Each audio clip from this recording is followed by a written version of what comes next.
ओम शांति।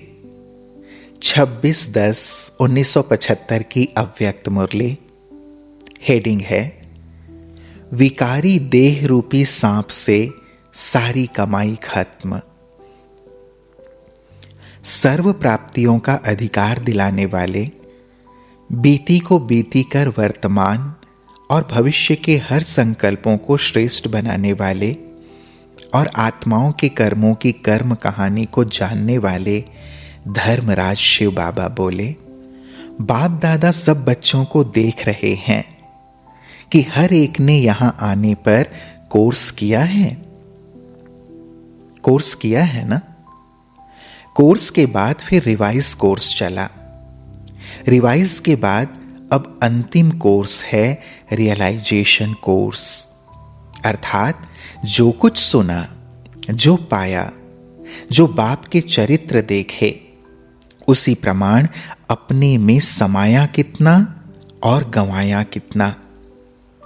सिर्फ सुनने वाले बने या स्वयं संपन्न बने, समर्थ बने या सिर्फ अन्य श्रेष्ठ आत्माओं व बाप दादा के गुणगान करने वाले बने। ज्ञान स्वरूप, याद स्वरूप, दिव्य गुण संपन्न स्वरूप और सदा सेवाधारी स्वरूप बने या इन सबके सिर्फ सुमिरण वाले बने। ज्ञान तो बहुत ऊंचा है, योग बड़ा श्रेष्ठ है, दिव्य गुण धारण करना आवश्यक है और सेवा करना मुझ ब्राह्मण का फर्ज है। ऐसा सिर्फ सुमिरण करते हो या स्वरूप भी बने हैं। इसी प्रकार से अपने आप को रियलाइज करना, यह है लास्ट कोर्स। जैसे दीपावली पर पुराना पोता मेल समाप्त कर नया शुरू करते हैं और अपने रजिस्टर्स चेक करते हैं, ऐसे आप सबको भी आदि से अंत तक अर्थात आज तक अपना रजिस्टर चेक करना है कि हर सब्जेक्ट में कितनी मार्क्स ली है। समय के प्रमाण, जबकि मंजिल सामने दिखाई दे रही है, डबल लक्ष्य स्पष्ट है, वर्तमान संगम युगी फरिश्तेपन का लक्ष्य और भविष्य देवता स्वरूप का लक्ष्य। जैसे लक्ष्य स्पष्ट है वैसे लक्षण स्पष्ट दिखाई देते हैं। विश्व परिवर्तन के पहले क्या स्वयं में परिवर्तन हुआ अनुभव होता है? ऐसी चेकिंग की है। बाप दादा ने सर्व बच्चों के रजिस्टर चेक किए। जिन्होंने अपनी कर्म कहानी लिखी उनकी रिजल्ट भी देखी। तो क्या देखा? कई आत्माओं ने भय और लज्जा के वश लिखी ही नहीं है, लेकिन बाप दादा के पास निराकारी और साकारी बाप के रूप में हर बच्चे का रजिस्टर आदि से आज तक का स्पष्ट है। इसको तो कोई मिटा नहीं सकता है।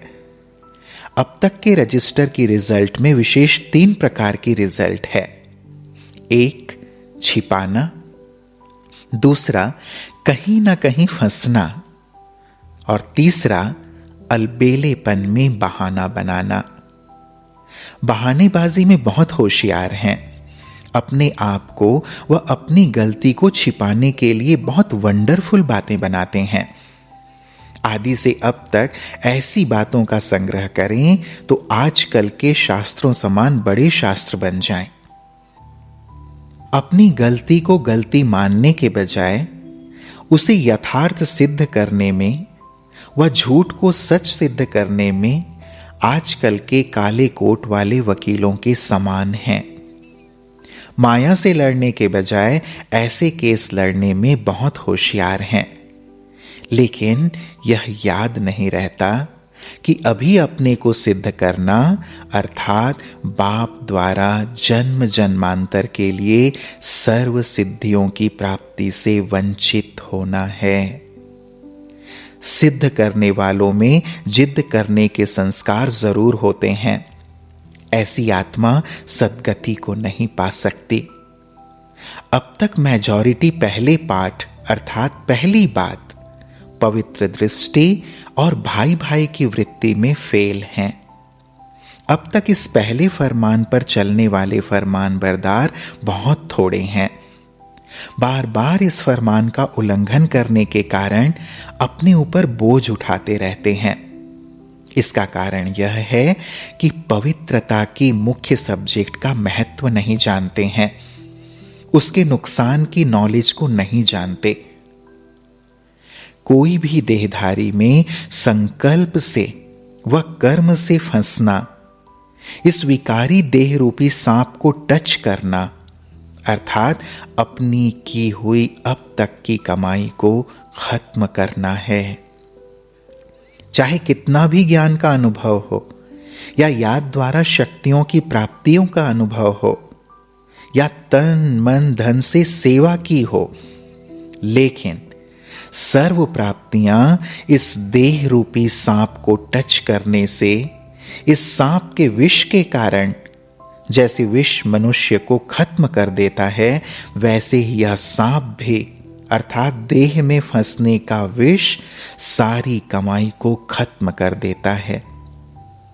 पहले की हुई कमाई के रजिस्टर पर काला दाग पड़ जाता है, जिसको मिटाना बहुत मुश्किल है।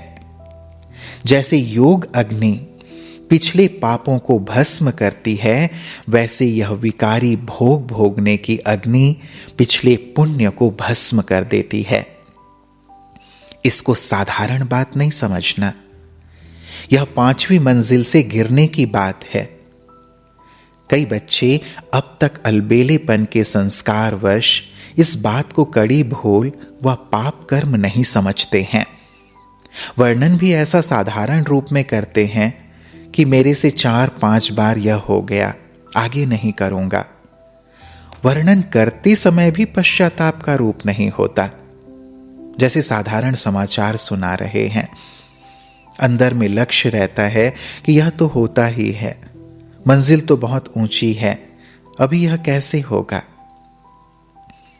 लेकिन फिर भी आज ऐसे पाप आत्मा ज्ञान की ग्लानि कराने वालों को बाप दादा वार्निंग देते हैं कि आज से भी इस गलती को कड़ी भूल समझकर यदि मिटाया नहीं तो बहुत कड़ी सजा के अधिकारी बनेंगे।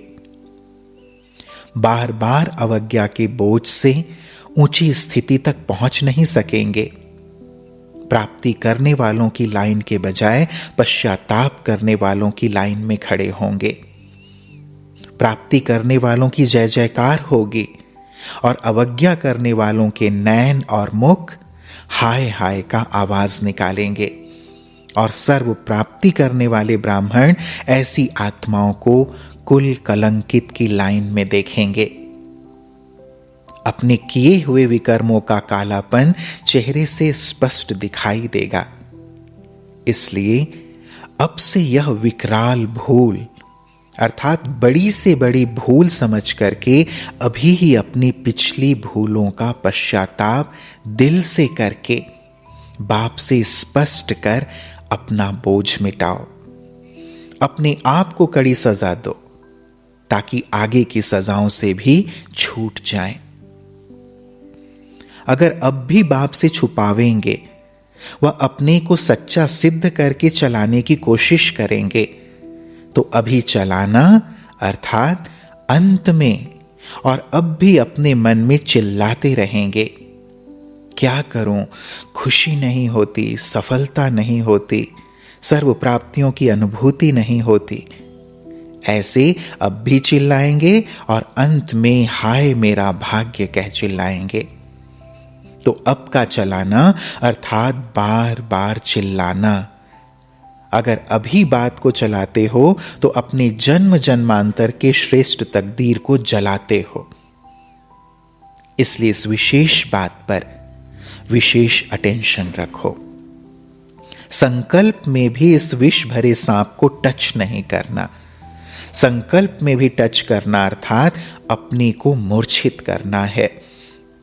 तो रजिस्टर में विशेष अलबेलापन देखा।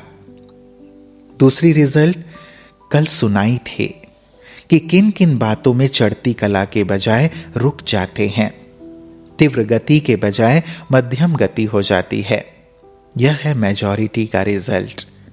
इसलिए अब अपने आप को रियलाइज करो, अर्थात अंतिम रियलाइज कोर्स समाप्त करो। अपने आप को अच्छी तरह हर प्रकार से हर सब्जेक्ट में चेक करो।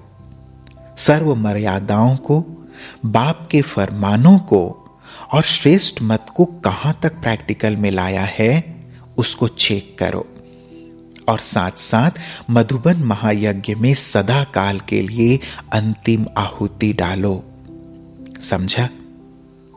अभी बाप के प्रेम स्वरूप का उल्टा एडवांटेज नहीं उठाओ, नहीं तो अंतिम महाकाल रूप के आगे एक भूल का 1000 गुना पश्चाताप करना पड़ेगा। ऐसे इशारे से समझने वाले ब्राह्मण सो देवता, सर्व प्राप्ति के अधिकार प्राप्त करने वाले अधिकारी और बीती को बीती कर भविष्य और वर्तमान के हर संकल्प को श्रेष्ठ बनाने वाले ऐसे ब्राह्मण कुल के दीपकों को, उम्मीदवार सितारों को, अपनी और विश्व की तकदीर जगाने वाले तकदीरवान आत्माओं को बाप दादा का याद प्यार और नमस्ते। हम बच्चों का भी प्राणेश्वर बाप दादा को याद प्यार और नमस्ते नमस्ते नमस्ते। शुक्रिया बाबा, शुक्रिया। ओम शांति।